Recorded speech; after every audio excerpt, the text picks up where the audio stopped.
Ketika beberapa hari lalu rapat dengan sebuah perusahaan dari Switzerland via Zoom, kepala saya seperti dapat vitamin. Seperti tubuh kedapatan makanan lezat buat dikunyah dan ditelan. Bener deh, banyak makanan yang enak di lidah, namun begitu ditelan menjadi sumber penyakit. Ada sebaliknya, makanan biasa saja, bahkan gak enak di lidah, tetapi menyehatkan. Dan jarang makanan enak, lezat, murah, menyehatkan. Bagi saya, penggemar sushi, makanan itu masuk kategori enak, murah, menyehatkan. Jadi, mendapatkan informasi dari rapat panjang via Zoom dari perusahaan Swiss tersebut, maka saya seakan-akan mendapatkan makan sushi. Makanan favorit saya, salmon sushi dengan kecap sedikit dan banyak wasabi. Teleconference dari 3 lokasi, yaitu Swiss, Singapura, dan Indonesia. Saya dapatkan informasi ternyata perusahaan tersebut masuk Singapura baru dengan membangun banyak mini proses refining metal, pemurnian metal. Perusahaan asal Switzerland ini secara agresif membeli dore dan ingot dari penambang besar atau private major player di Indonesia, termasuk juga dari penambang tanpa izin dalam tanda petik, dengan struktur tertentu yang kemudian di-refine di Singapura. Mereka saat ini sedang meningkatkan stok PGM mereka atau precious group metal mereka. Mereka juga ternyata membangun di Dubai seperti di Singapura ini dengan bahan baku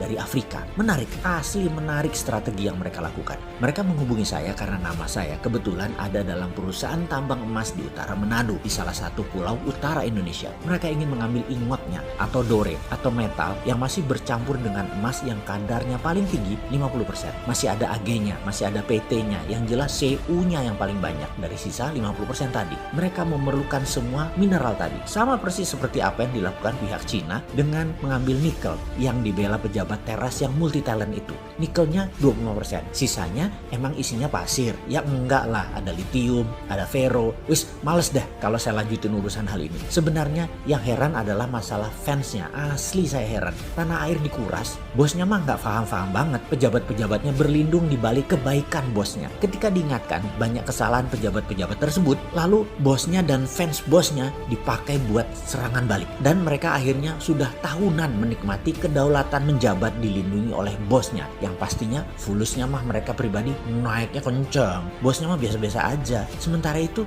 bosnya yang jujur, baik, sederhana, tapi tidak paham bisnis oligarki, dia menjalankan tugas hariannya seperti biasa saja. Jadi apa yang dikuras? Yaitu yang sisanya yang 75% di luar nikel. Kembali ke perusahaan Swiss tadi. Sama seperti kayak Tiongkok. Ambil ingot, ambil dore, tetapi yang dibayar hanya gold contentnya. Yang didiskon lagi karena belum disertifikasi alasannya. Juga belum di-refine atau dimurnikan. Semuanya bisnis itu sudah jalan tahunan. Hanya baru setahun ini mereka punya refiningnya sendiri di Singapura. Seperti biasa, begitu saya dapat peluang bicara, saya banyak tanya kepada mereka. Mau apa dengan PGM dan metal-metal lainnya yang mereka beliin ini? Apakah mau jadi juragan jual beli hard commodity? Mereka tertawa. Jah, dalam hati saya, gue diketawain. Yang singkatnya mereka menjawab, "Don't be so naive brother, you must know what is our intention." Mereka mengatakan saya jangan naif-naif, pasti mereka tahu niat mereka mengumpulkan mineral tadi.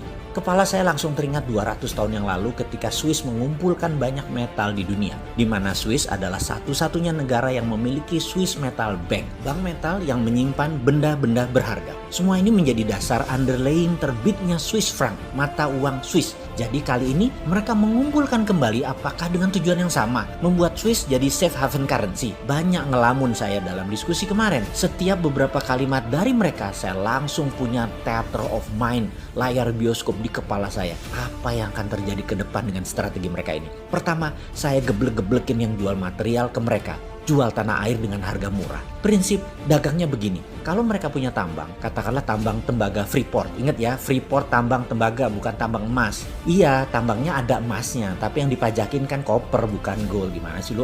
Terus diambil 51% lagi perusahaan tambang tersebut. Ini di siapa lagi? Kalau mau ambil ya emasnya, yang dikirim ke Rio Tinto dan ke Jepang itu loh, yang di-refine di luar Indonesia, emasnya. Asli gue sebel kalau urusan beginian. Kapan balik modalnya beli Freeport? Sudahlah, males dilanjutin. Oke, prinsip dagang perusahaan tambang untuk memproses katakanlah batu bara. Ini angka dari langit loh ya. Ongkos tambangnya 50, dijual 80, untungnya 30. Ya sudah, begitu rumusnya. Papers nilai perusahaan paling top 2-3 kali lipat atau 200-300%.